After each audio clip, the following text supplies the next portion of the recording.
बिस्मिल्लाहिर्रहमानिर्रहीम। अस्सलाम वालेकुम नाज़रीन इकराम, मैं हूं मखदूम शहाबुद्दीन और आप देख रहे हैं मेरा फेसबुक और यूट्यूब चैनल। उम्मीद करता हूं आप सब लोग बखैर वाफियत होंगे और जहां भी होंगे अपने अहले खाना समेत खुश भी होंगे और महफूज भी। नाज़रीन इकराम, सियासी मंजरनामा बहुत तेज़ी से बदल रहा है और रात गए 3 अहम तरीन खबरें हैं जिनसे पूरे का पूरा नक्शा जो है वो बदलने जा रहा है। एक जानिब तो army chief general Asim Munir helicopter पर पहुंचे हैं, एक इंतहाई अहम तरीन मुलाकात हुई है और 2 घंटे तवील इस मुलाकात के बाद आर्मी चीफ अपने हेलीकॉप्टर पर वापस GHQ रवाना हो गए। नवाज शरीफ का खेल इस वक्त क्या बनने जा रहा है या बिगड़ने जा रहा है, और अंदर खाते नून लीग के अंदर से जो बगावत उठी है। एक जानिब तो इस हुकूमत ने PTI पर पाबंदी का ऐलान किया है, इत्तेहादी जमातें तो ठेंगा दिखा चुकी हैं, लेकिन पार्टी के अंदर से बगावत ने सर उठा लिया। And that is the reason, अब मेरे पास जो खबर पहुंची है, दैट इज द रीजन कि नवाज शरीफ ने मरी वाला इजलास मुलतवी किया था। लेकिन इस सब में जो सबसे बड़ी डेवलपमेंट है वो अमेरिका से आई है। अमेरिका के जो स्टेट डिपार्टमेंट के तर्जुमान हैं, उन्होंने पाकिस्तान तहरीक इंसाफ पर पाबंदी लगाए जाने के ऐलान पर रद्द अमल दे दिया और यह रद्द अमल इस हुकूमत के लिए काफ़ी होगा। इस हुकूमत की जड़ों में बैठने के लिए, इस निज़ाम की ये रद्द अमल काफ़ी है, क्योंकि इस वक्त जिस तरह से चीज़ों को चलाया जा रहा है, ऑल्दो जजेस के लिए भी इस वक्त बहुत सी धमकियां हैं और इस वक्त इमरजेंसी की बात हो रही है, कुछ लोग मार्शल लॉ की बात कर रहे हैं, लेकिन जो हमारे पास खबर है वो ये है कि एक और PCO आ सकता है। ये PCO जैसे मुशर्रफ दौर में आया था, जजेस जो हैं अपनी मर्जी के उन्हें रख के बाकियों को फारिग करने के वाले से उसे भी डिस्कस कर लेते हैं। अगर अभी तक आपने इस वीडियो को लाइक नहीं किया तो लाइक ज़रूर कर लें, आपके लाइक्स और कमेंट्स हमारे लिए बहुत ज़्यादा अहमियत के हामिल हैं। साथ ही साथ अगर चैनल को सब्सक्राइब नहीं किया, मुनासिब समझें, बेहतर समझें, तो चैनल को सब्सक्राइब करके शुक्रिया का मौका भी आप दे सकते हैं। अब ज़रा चीज़ों को आपने समझना है। एक जानिब तो वफाकी हुकूमत जो है और अता तारड़ साहब जो हैं, उन्होंने, जो कि वफाकी वज़ीर इत्तलात हैं, फॉर्चुनेटली या अनफॉर्चुनेटली, उन्होंने प्रेस कॉन्फ्रेंस की और वो उस प्रेस कॉन्फ्रेंस पर डटे हुए हैं। उन्होंने रात को फिर एक ट्वीट किया कि 7 खून माफ़ के नाम से जो पिक्चर चलाई जा रही है हम मज़ीद नहीं चलने देंगे। मुल्क दुश्मन सरगर्मियों की वजह से तहरीक इंसाफ को बैन करने का फैसला किया है। आइन पामाल करने पर आरिफ अलवी, कासिम सूरी और इमरान न्याजी पर आर्टिकल 6 का मुकदमा कायम होगा। ये सारी की सारी स्टेटमेंट्स इन्होंने दी हैं अपनी प्रेस कॉन्फ्रेंस के अंदर भी, लेकिन उसके बाद जब इत्तेहादी जमातों की तरफ से, पाकिस्तान की तमाम पॉलिटिकल पार्टीज़ की तरफ से इनके ऊपर लाम तान की गई कि कम ना करो, उसके बाद भी इन्होंने ये ट्वीट किया है। अब यहाँ पर इंपॉर्टेंट चीज़ ये है कि शहबाज शरीफ जो हैं उनकी और नवाज शरीफ की 3 दिनों में तीसरी बार मुलाकात हुई है और इसमें मुल्क की मजमूई सियासी सूरत हाल पर तो तबादला ख्याल किया गया, लेकिन तहरीक इंसाफ पर पाबंदी और दीगर इक़दामात के हवाले से हिकमत अमली जो है उस पर भी मुशावरत हुई। ज़राए ने बताया कि शहबाज शरीफ ने नवाज शरीफ को आसिफ जरदारी और दीगर इत्तेहादियों से राब्तों और मुशावरत से आगाह किया, जबकि छांगला गली रिहाइशगाह पर होने वाली मुशावरत में मरियम नवाज जो हैं वो भी मौजूद थीं। इजलास मुलतवी कर दिया मुहर्रम का कह के पार्टी लीडरशिप का, लेकिन आले शरीफ का इजलास चल रहा है, क्योंकि नून लीग सिर्फ और सिर्फ एक हुक्मरान ख़ानदान है और अगर ये इजलास बुला लेते तो फिर इन्हें मुंह की खाना पड़ती। मुशावरती अमल में किए तमाम फैसलों से पार्टी के सीनियर रहनुमाओं को एतमाद में लेने का फैसला हुआ है और मुहर्रम के बाद वफाकी काबीना का इजलास बुलाया जाएगा और पार्लियामेंट के इजलास भी शेड्यूल से कबल बुलाने का फैसला किया गया है तहरीक इंसाफ पर पाबंदी लगाने के हवाले से। लेकिन अब इनकी अपनी हुकूमत जो है और अपने ही लोग जो हैं उनके आवाज़ें आ रही। मियाँ जावेद लतीफ़ साहब नवाज शरीफ ग्रुप के तर्जुमान और करता धरता समझे जाते हैं, उस नज़रिए के, उस आइडियोलॉजी के। उन्होंने कहा कि सियासी जमातों पर पाबंदी से पहले अवाम को एतमाद में लेना चाहिए, इदारों के पास सबूत हैं तो इदारे अवाम को दिखाएं, एतमाद में लें। खुर्रम दस्तगीर उन्होंने क्या कहा कि सियासी जमात पर पाबंदी नहीं लगनी चाहिए, PTI पर पाबंदी का फैसला कहाँ हुआ, इसका जवाब वज़ीर इत्तलात ही दें तो बेहतर है। वैसे तो मैंने ये बात पहले भी कही थी कि शहबाज शरीफ और नवाज शरीफ को भी फैसला दे दिया जाएगा, लेकिन मैं आपको ये बता दूँ कि मखसूस नशस्तों और PTI पर पाबंदी के हवाले से मुस्लिम लीग नून में इख्तलाफात जन्म ले चुके हैं। मुस्लिम लीग नून का मरी में जो मुशावरती इजलास है वो मौखर होने की अंदरूनी कहानी जो है वो भी सामने आई है और 12 बड़े जिन्हें नून लीग का सतून माना जाता है, उन्होंने जो पाकिस्तान तहरीक इंसाफ है उस पर पाबंदी की मुखालिफत की। यानी इन 12 में से मेरी इत्तलात ये है कि 10 लोगों ने यह कहा है कि पाकिस्तान तहरीक इंसाफ के ऊपर पाबंदी वाला जो एडवेंचर है वो मुस्लिम लीग नवाज की गवर्नमेंट को नहीं करना चाहिए।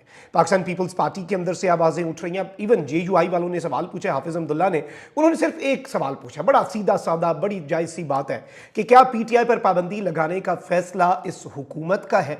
इससे बड़ा और बेहतर फैसला जो है जो कमेंट है इस पर नहीं हो सकता या सवाल।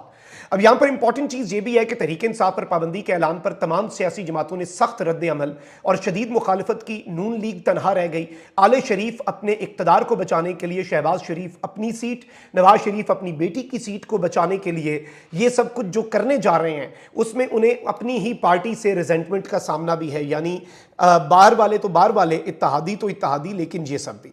अब यहां पर एक तरफ तो खबर ये आई कि जी पीपल्स पार्टी के अंदर से लोग जो हैं वो भी इसकी मुखालिफत कर रहे हैं। MKM वालों ने तो कुछ बातें कही हैं। काफ लीग वाले जो हैं उन्होंने कहा हमें तो बताया ही नहीं, ऐलान कर दिया, हमें बताएंगे तो फिर हम देख लेंगे। यानी कम से कम ये चीज़ एक्सपोज हो गई कि आप समझदार हैं, आप खुद समझ जाएं कि ये फैसला जो है, जो ये कह रहे हैं, ये नून लीग वालों ने भी मुशावरत नहीं की, बस उन्हें दे दिया गया। अब यहाँ पर जो अहम तरीन चीज़ हुई है, जो सबसे बड़ी डेवलपमेंट हुई है, वो ये है कि army chief general Asim Munir जो हैं उनके हवाले से ये खबर ब्रेक हुई। आदिल सईद अब्बासी और दीगर साफियों ने भी इसे कन्फर्म किया है कि army chief general Asim Munir की ऐवान सदर में सदर आसिफ अली जरदारी से एक तवील मुलाकात हुई है। मुलाकात 2 घंटे से ज़ायद जारी रही। आर्मी चीफ हेलीकॉप्टर पर ऐवान सदर आए और हेलीकॉप्टर पर ही ऐवान सदर से army chief general Asim Munir वापस चले गए। अब वो commander in chief of the armed forces से आर्मी चीफ मिल रहे हैं। नॉर्मली तो मुलाकात के अंदर ब्रीफिंग्स और वो एलामिया तो आ जाएगा जो आपको पता है, लेकिन ये हो नहीं सकता कि क्योंकि पाकिस्तान की मिलिट्री एस्टैब्लिशमेंट भी पाकिस्तान की एक पॉलिटिकल रियलिटी है।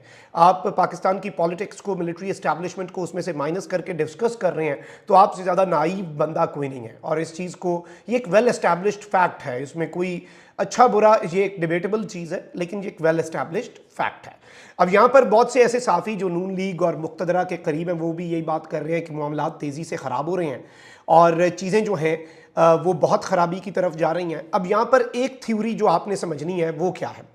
वो थ्योरी ये है कि जी नून लीग वालों से पूछा गया कि आप PTI के ख़िलाफ़ रेफरेंस लाएंगे और पाबंदी का सुप्रीम कोर्ट वापस उड़ा देगा। सुप्रीम कोर्ट में तो इस वक्त मेजॉरिटी वाज़ेह हो चुकी है कि मेजॉरिटी आइन और कानून के साथ खड़ी है, वो तो आपकी सहूलतकारी नहीं करेंगे। उन्होंने कहा कि बस बुनियाद बनने दें, क्योंकि कुछ लोग पिछले दिनों से एमरजेंसी की बात कर रहे हैं, कुछ लोग मार्शल लॉ तो बिल्कुल आउट ऑफ क्वेश्चन है in the current economic scenario, क्योंकि हर चीज़ जो है वो मईशत को लेकर चलती है, पैसे को लेकर चल रही है, तो वो बड़ा मुश्किल हो जाएगा। तो एमरजेंसी जो है उसके हवाले से भी इंटरनेशनली पाकिस्तान के लिए कुछ मुश्किलात हो सकती हैं।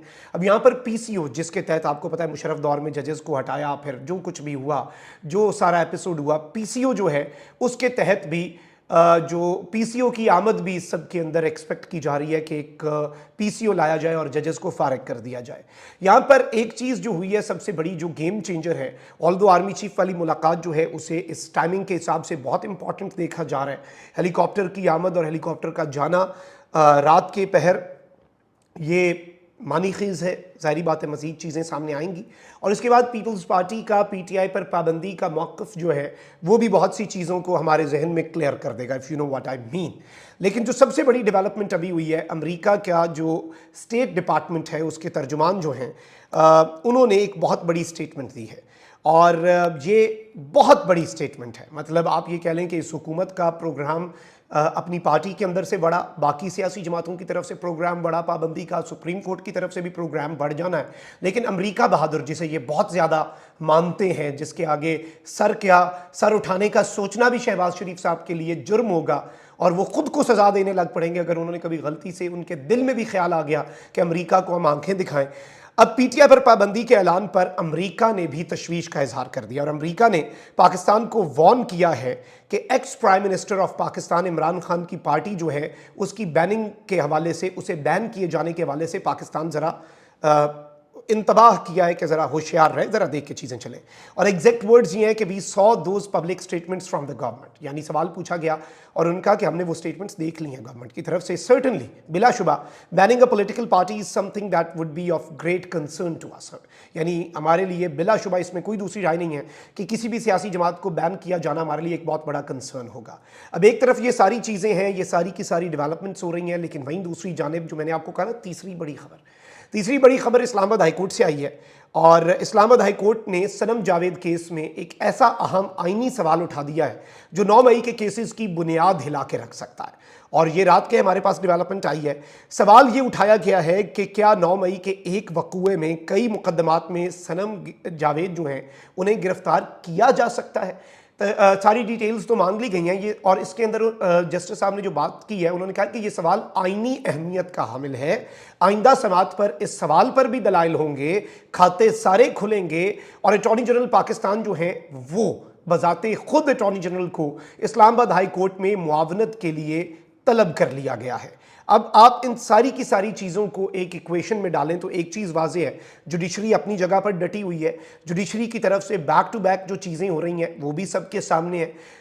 इमरान खान साहब अपने महाज पे डटे हुए हैं, ऑल्दो पार्टी लीडरशिप के ऊपर बहुत से कंसर्न्स हैं। लाहौर वाली समात हमने देख ली, एक बंदा भी पूरे पंजाब से एक MPA जो है वो भी नहीं पहुंचा, टिकट होल्डर कोई नहीं पहुंचा, लीडरशिप का कोई बंदा कोई नहीं पहुंचा। 4 बंदे वहाँ पे थे जी जो वकील थे, और उन्होंने अपना मुकदमा मुकाबला तो दिले नातमा ने खूब किया, लेकिन जब निज़ाम ही कुछ फैसले कर ले तो फिर बंदा क्या करे। अब ये जो कुछ भी हो रहा है इनसे पूरा नक्शा तब्दील होगा। आर्मी चीफ वाली मुलाकात बहुत इंपॉर्टेंट है, बहुत सिम्बॉलिक उसकी वैल्यू है। उसे अगर हम इस करंट सिनेरियो के अंदर इग्नोर कर दें तो ये बहुत बड़ी गलती होगी, क्योंकि उसे इक्वेशन में रखे बगैर अब आगे नहीं चला जा सकेगा। सवाल ये है कि नवाज शरीफ साहब जो हैं वो अब इस सब में अपनी नौकरी पक्की करने के लिए कितना अपनी सियासत का नुकसान करेंगे, ये तो इन द कमिंग डेज मियाँ साहब ने प्रूव कर ही देना है अपनी लॉयल्टीज़ की सूरत में। बट करंटली अगर हम बात करें तो ऑल इज़ नॉट वेल। हालात इसी तरह चलते रहे तो जुडिशरी जो है उसके खिलाफ भी मजीद इक़दामात, और इसके साथ इसमें ऑब्वियसली तमाम स्टेक होल्डर्स अगर ऑन बोर्ड होंगे तभी कुछ ऐसा होगा। लेकिन बहुत सी जगहों के ऊपर रिजेंटमेंट आएगी, और यूँ लग रहा है कि इस निज़ाम के ख़िलाफ़ अब आवाज़ें उठना बड़ी तादाद में शुरू हो चुकी हैं। कमेंट सेक्शन में राय का इज़हार ज़रूर करें। अपना बहुत ख्याल रखें। अल्लाह निगहबान, पाक जिंदाबाद।